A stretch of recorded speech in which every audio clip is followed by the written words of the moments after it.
So I've got 2 cases against the banks now.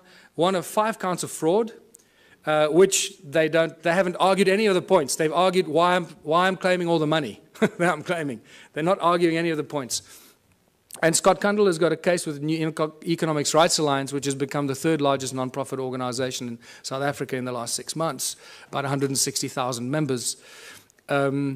He's launched a case of unconstitutionality against all the banks. We're about to launch criminal charges against the banks, full-blown criminal charges, because the evidence is just becoming overwhelming. And all it's going to take now, one judgment. If there are any mathematicians here, you can see the complete insaneness of this. Out of thousands and thousands and thousands of court cases, people against banks, not one person has ever won a case against the banks. Just think about that. Clearly, this is stacked in favor of the banks. Oh, yeah. Clearly. And the judges are either paid off or they're too stupid to understand what's going on. But things have changed. We have a few situations in South Africa. We've had small victories where the banks withdrew. This is how clever they are. They withdraw before they get a judgment, or they abandon. So there isn't a precedent on the record. So you can't then go and argue the precedent. So they're very clever with this. But we're going to force them into a judgment because of what we're doing.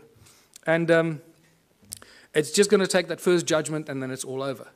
The entire global banking system works on the same principles, and it's just going to be a domino effect. And we'll do what Iceland did, hopefully. Just reverse all the mortgage loans, reverse all the car loans, credit card, just reverse everything, because these thugs have stolen trillions from us and make us their slaves, and that's exactly what they do. And this is linked to our education system, because most people are indoctrinated into this way of thinking since childhood. Our education system has nothing to do with learning. It's really developed and funded by the banking families to condition humanity into following orders and respecting authority. They control the contents of all the textbooks and transfer of information. Our schools are really just indoctrination camps to brainwash our children to follow orders and to bow to authority. It's got nothing to do with learning, people. The money controls the legal system, as I mentioned already. And if you just look on the internet on a daily basis, you'll see that the economic collapse is just imminent. It's somehow being kept alive. The question is, and this is what I need to end on, because we can't keep talking about doom and gloom all the time. We need to talk about what are we going to do as a species? What are we going to do when it all collapses? And this is where the most exciting thing happens. And this is my message to everyone in the world. This is where the true humanity shines, and we realize how beautifully we can survive without money. We have to find a new system, because this system is broken. It doesn't work. We cannot continue doing what we've been doing for the past 6,000 years. That is insanity, and as you know, insanity is defined as doing something over and over again and expecting different results. So hopefully after 6,000 years we now have learned. Don't try and fix the current system. Change it completely. What is the one thing that we can do to change it? You know what that is. And this is where the Ubuntu Liberation Movement comes in. Join the movement. Realize it's a movement about higher consciousness. It's about breaking all the norms that we've been conditioned to believe, standing up to authority, and taking back what belongs to us, living, breathing human beings. The Ubuntu contribution system, I called it contributionism in 2005 when I first started writing about it. Completely new social structure, abundance for all. It's based on ancient knowledge when they didn't have money, where everyone contributes their natural talents or acquired skills for the greatest benefit of all in the community. It's a simple system. It comes with a lot of questions because we're so poisoned by capitalism, consumerism. It raises many questions instantly, but I've been through this thousands and thousands of times. I can already tell you what you're thinking, and I'm going to tell you what you're thinking just now. It goes back to the African roots called Ubuntu. All ancient cultures, in a way, share this African system called Ubuntu. They have different names for it, but it always comes down to the same thing. It's amazing that the ancient cultures survived for thousands of years, not using money, and they thrived, as Foster Gamble would say. And they had a similar philosophy. If it's not good for everyone, it's no good at all. And that is a beautiful philosophy that I'd like to share with everybody, because I don't want to do anybody harm. And I don't want to do anything that's going to harm anyone because it does me good. I'm not interested in doing that. And this is why the whole Ubuntu contributionism system, the Ubuntu movement, is a movement of higher consciousness. It is for people moving into a new age, a new era of higher consciousness. Exactly that. So that's the virus we want to inject into the South African Parliament. Higher consciousness. Not because I want to run for president. In fact, if by some miracle I became president, and this was a question that was asked me in Durban last weekend at our first public meeting, so what are you going to do if you become president? I said, well, the first thing I'll do is I'll dissolve the government. Just dissolve the whole government. Just dismantle it. And give the power to the people, wherever they are, to start their own local communities. Rewrite the laws. The laws we have are not written for the people. They're written for the corporations. Our inalienable rights, this is what I need to remind people of. And this is beautiful because this is part of the ANC's Freedom Charter that they stood for over 100 years. Now, it's been very conveniently forgotten. And this has become the new Freedom Charter for the Ubuntu movement. The country belongs to the people. The land belongs to its people. The water, the minerals, the airwaves, doesn't belong to Vodafone, it belongs to the people. The forests and everything in the country belongs to the people. Yeah. The land in China belongs to the people, and they should do exactly the same. This applies to every country, people. It does not belong to the government or any large corporation that has laid claim to it. And when you read this statement, you realize that we've appointed our leaders to be our servants, but they're not serving us. We appointed them to do the best for us, not for them. So whatever we want and we need as a people, they should be doing for us. Is that happening? No. The opposite is happening. So what has happened here? The government is not serving the people. The only conclusion we can reach is that they're serving themselves and the corporation that fund them. They've turned the people into their slaves. The government and large corporations have stolen the country from its people. It's as simple as that. We've become the slaves, and unless we do something about it, it stops. How do we know this? In South Africa, I don't know about these countries. I believe the European countries, how it works now. I haven't done that research because I'm focusing there. The government of South Africa and the Republic of South Africa are both registered as two separate corporations on the US Securities Exchange. So they're corporations that trade us as commodities. Every week, new laws are passed. In every country, I guess. In South Africa, it's published in the government gazette. Nobody knows where to get it, how to read it, what it means, but they publish in the government gazette and they get away with it. You see, it was published. You didn't object, so now it's a new law. That's how they get away with it. But every week, they publish new laws that we don't understand and we don't want. Our laws protect the corporations. They do not serve the people. Corporations have more rights than living, breathing human beings. I've witnessed this in my own presence in court on 3 occasions. And the fun gets better every day. Because, you know, for those of you that have been following some of what I've been doing, 2 weeks ago, our legal advisor, Raymond Dix, was attacked in his house by 10 armed men, tied up and held at gunpoint for 3.5 hours while they ransacked his office, his home office. They made it look like a robbery, but when they left and very carefully removed his computer, his hard drive, his backup hard drive, and his secondary hidden backup hard drive, which they knew exactly where it was, they left with only 2 other things. The legal files pertaining to my actions against the courts, the banks, and Scott Kundle's files, New Economics Rights Alliance, the Ubuntu Movement, my movement, and New Economics Rights Alliance. Those are the only files, legal files that disappeared. So it's very clear what's going on here. The banks hit us where it hurts most, that our nerve center removed all our research, documentation, and files, but we had backups elsewhere.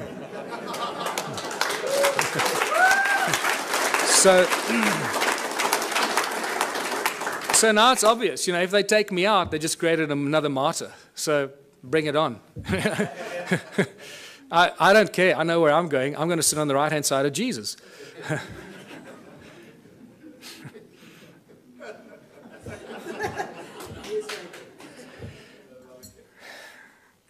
We need a whole new legal system written for the people, by the people, not by the corporations and the governments that want to schneid the people into the ground. Everything in South Africa and in other countries belongs to the people. Eskom, for example, is the electricity supply giant, supplies most of Africa with electricity. All the installations of Eskom belong to the people. The coal they use that they get out of the ground to charge us for the electricity belongs to the people because the coal belongs to the people. Sasol is the coal to liquid petroleum company. That was paid for by the taxpayer. The technology was developed from German technology in the 1920s. That was paid for by the South African taxpayer, all the early installations for Sasol. So all the fuel that we should be driving on in South Africa, we should have virtually for free because all the components belong to the people. The railways run every day, but they don't transport people. They transport coal and wood. Everything for the corporations, nothing for the people. You can't catch a train anywhere in South Africa. And so it goes. The forestry, the minerals. Forestry, between Sappi and Mondi in South Africa, they own more than 1 million hectares of land that they somehow managed to take possession of. Who gave it to them? The people didn't agree to give it to them, but it belongs to them. So you can see how this theft of the land and all the inalienable rights of the people of the land have been stolen and given to corporations. So the government and the large corporations have stolen the country from its people. It's obvious. What do the people need? This is where we start seeing the beautiful side and how simple things can be. What do we need? We need food, water, love, friendship, homes, tables, chairs, knives, forks, gardens, clothes, technology, healthcare, arts and culture. We need everything that each and every one of you can imagine and beyond. We need everything, and we should have all of it because there should be no hurdles to achieving this and having that, right? We do not need money. Did you see money anywhere in that list? No, we don't need money. Money gets in the way. Money is the obstacle. It's the hurdle to all progress. Money does nothing. People do everything. People plow the lands, grow the food, build the bridges, build the rockets, solve the mathematical equations, create the technology. People do everything. Money does nothing. Money is just the obstacle to all this incredible progress. People create the arts and the culture. Money does nothing. The origins of money goes back to Sumeria once again. These Sumerians, the first forms of money were really little clay tablets. They were tokens of exchange. And then eventually they started minting them, as you know. So for millennia, great minds have stood up against the abuse of humanity through money. It's not something new. Julius Caesar stood up against the money, the powers of money. It took back from the money changers the power to coin money and minted coins on benefit of all. With this new plentiful supply of money, he established many massive construction projects and built great public works. And we all know what happened to Julius Caesar.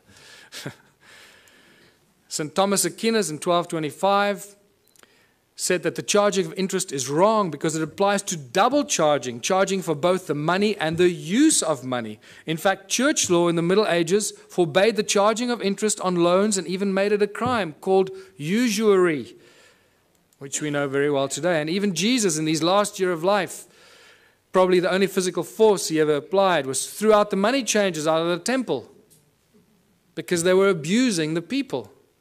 And this is by far the most cutting statement made in recent times, Thomas Jefferson, because this is what we find ourselves in today.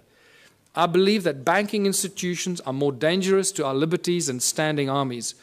If the American people ever allow private banks, remember all our banks in the world, virtually all the banks are private banks, private corporations, whose interest is making profit at all cost. So if the American people ever allow private banks to control the issue of their currency, first by inflation, then by deflation, the banks and the corporations that will grow up around the banks will drive the people of all property until their children wake up homeless on the continent their fathers conquered. That's where we are standing today. All over the world, this is the situation we're in. Money is the obstacle to all progress. It does nothing for society. It is the absolute tool of control by those that control the issue and the printing of money. That's why when I say they own the world, they do. They literally, physically own the world and each of one of our asses. It prevents the natural flow of free energy. And that is very important to this weekend's activities here. Money prevents the natural flow of free energy. So I beg you, everyone present here, remember, it's about free energy, not I'm going to make $1 billion out of this energy. Give it away for free. It'll come back to you in ways you cannot imagine. Do that one thing for humanity. If you find any source of free energy, don't try and make zillions out of it. It will kill you, or they will kill you before you can get it out there. Money is the primary cause for the 7 deadly sins. We all know the 7 deadly sins, or have we forgotten them already?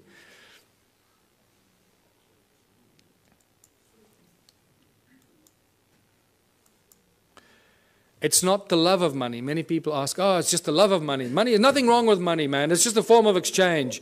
You know, we're so poisoned that we try and argue for it. We try and defend it. That's how poisoned our minds have become. It's incredible. It's not the love of money. It's the mere presence of money that causes all these problems. If you take money out of the system, all this stuff suddenly and miraculously vanishes. So what is the solution? If it's the mere presence of money or the love of money, of all of the above, what are we going to do to solve the problem? The answer is so blatantly obvious. Remove money. Just get rid of it. Get rid of it. What do we need it for? It's causing all the strife in our lives. It's destroying our planet. The mines are raping our Mother Earth, taking out the precious guts out of our Gaia and distributing it around the world to people that claim they own it. It's sick. The obvious questions, if you remove money, so who's going to shovel the crap? How are we going to pay for things? I'll just sit on my ass and do nothing. I want 50 Ferraris. You know, are we going back to the dark ages, living in caves? Is this a lawless society? Who's going to make the rules? Why should I do something I don't want? These are the first things. I know these are the most commonly asked questions, and I'm sure that you're asking some of them to yourselves.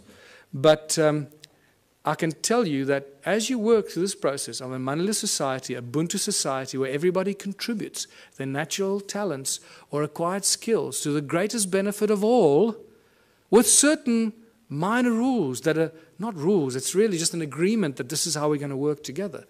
The moment you start working in that kind of community, the abundance is so spectacular that we, right now, cannot imagine it. It is not possible for us to imagine it until you start immersing yourself in this kind of thinking.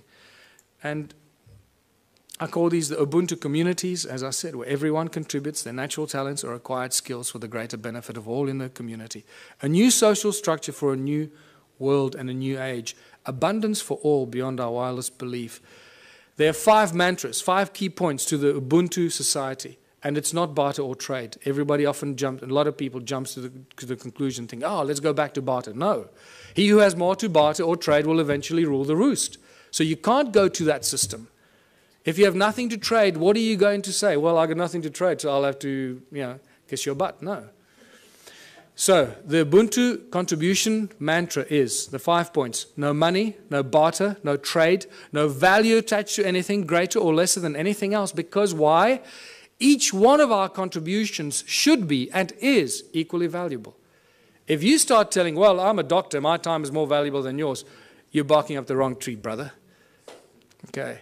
So, and the final one, where everyone contributes for the greater benefit of all in the community, because that is how you get rewarded. You get rewarded by the recognition of the people in your community. Isn't that the highest reward everybody wants? And is trying to buy with money, is recognition and respect of others? In essence, ultimately, that's what most people really want, is just to be loved and recognized for what they've done. And they think they can use money to do that. And then when they make a lot of money, they get zillions in the bank, then they suddenly realize, oh, well, nobody loves me anymore. They all want to take my money. So let me spend my money and then people will love me. And that's generally what happens when they start paying for things and people love them more, when they start giving it away. So, united Ubuntu communities. In unity we thrive, and anything is possible. Anything is possible. A world without money. There's no crime, no envy, no gluttony, no greed, no hoarding, no hierarchy. And the whole Ubuntu, the Ubuntu movement and the Ubuntu party has no hierarchy. Communities look after themselves. We have no central government. We don't have any central assholes trying to tell you how you should be running your life. No obstacles to any kind of progress. Because the solutions are simple, and there are many bright minds here. We all know what the solutions are, what should be done to solve the problems, and somehow our politicians just can't get it right. They keep screwing it up, So don't ask the politicians to solve it. Give it to the scientists, give it to the farmers, give it to the engineers. They'll solve the problems for us. Ordinary people will. Politicians will do nothing. Transition will have to occur in simple steps that flow from one to the other. We can't go from zero to hero. We can't go from a moneyless-driven, capitalistic, consumeristic monster to a moneyless society that lives in harmony and zen, right? It's not going to happen. So if you go onto my website, the ubuntuparty.org.za website, I've started posting a number of papers on how the transition will take place. There's not time for it now, so I ask you, please go onto our website and check it out. It's beautiful. What's key here is that the small towns will probably play a very important part in the transformation, because in small towns and small communities, people will agree on things a lot quicker than in the big cities. Right? So they will agree, okay, we need to get off the grid, we need to grow enough food for all of us, we need to make sure we got water, and they can go out and do it. We must create alternative energy for ourselves in our town, so if the grid goes down, we stay alive. And the small towns and villages will become the activators of this transitional phase. And I put together a few theories and ideas to give people ideas how to start doing this. It also goes into our education and schooling systems, where we stop sending your children to school. Please, I beg you, don't send your children to school. Don't do it. You're turning them into monsters. I've had a few of my friends in Johannesburg, in South Africa, that have not sent their kids to school. They are much smarter than the kids that go to school. And I'm not kidding you. They really are.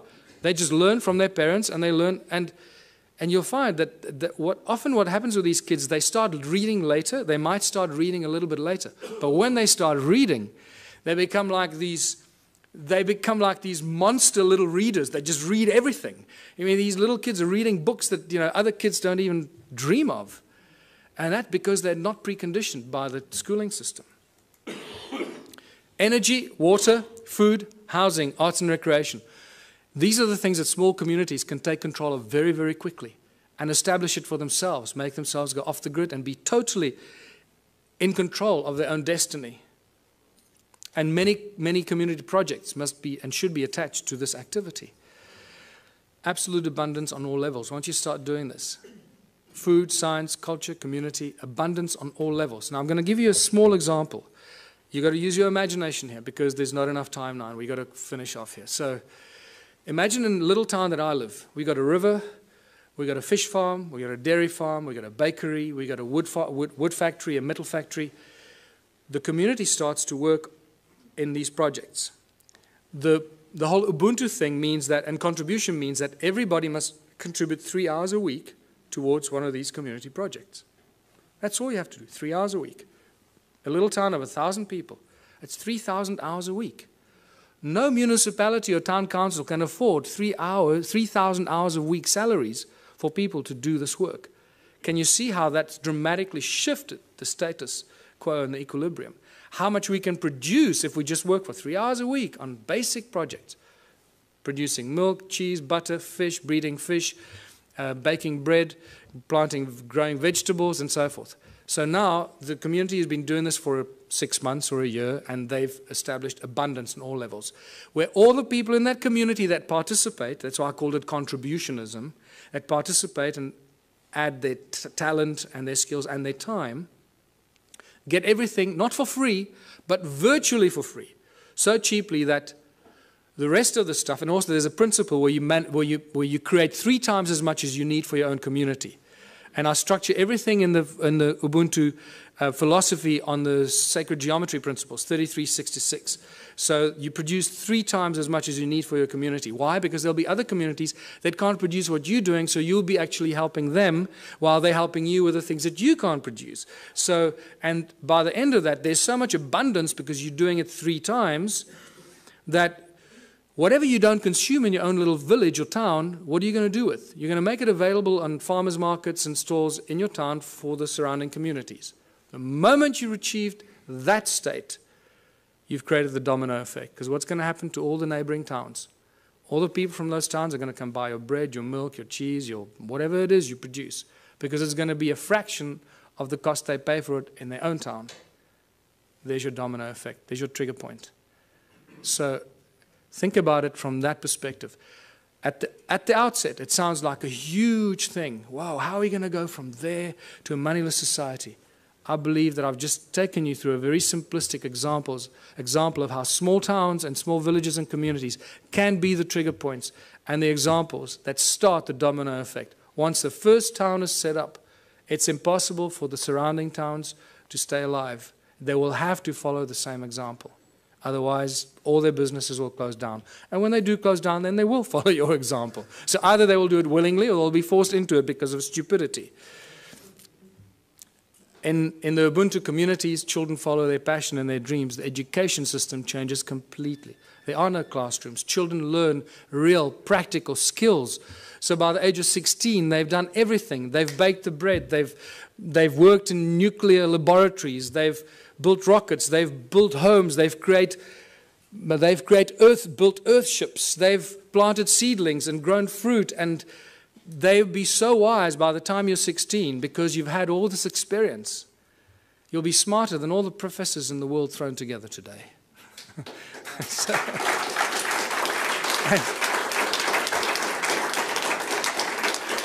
take any school leaver today, put them on a farm, put them anywhere into a practical solution. What can a person with a high school diploma do today? Absolutely nothing. We're useless to society. That's what they've created. Can you see the brilliance in their plan? They are so smart, these people. They. That's us, right? So we are so smart that we're doing this to ourselves, right? Where we create our children, turn our children into these little, we lock them up in jails for 12 years, most precious years of their life, and then throw them out to start all over again and be totally open to manipulation and control. So master teachers, only when a community decides that you're a master shoemaker or you're a master rocket scientist or you're a master baker or a master this, only the community can decide who they will allow to teach their children. Isn't that a better system than teachers that go and get some diploma and they're real assholes and they teach your child? You go, God, how can that? I'm not going to let the teacher teach my child. The community will have the final say. So when I say decentralized government, that's how fine it becomes. The community chooses who their master teachers are, the people that they have respect for, and the people that they honor for their capacity and their ability. And this is how we grow, how we build Ubuntu communities, because only out of unity comes infinite diversity and abundance. Only out of unity. Anything else is a futile exercise that will bring us back to the same point at some future point in time. So I'm going to end here, because this is the end. Join the Ubuntu Liberation Movement. It's not just a South African entity. We've had various people around the world say to us, can we start the same thing in wherever? Yes. Go online. Start the same thing. Use all the material I've published. Put it out there. Share it with everybody. And become part of this transitional phase. And thank you for listening. I hope I gave you some food for thought.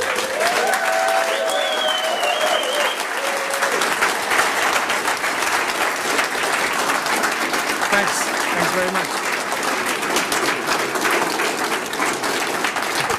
Please wait one moment.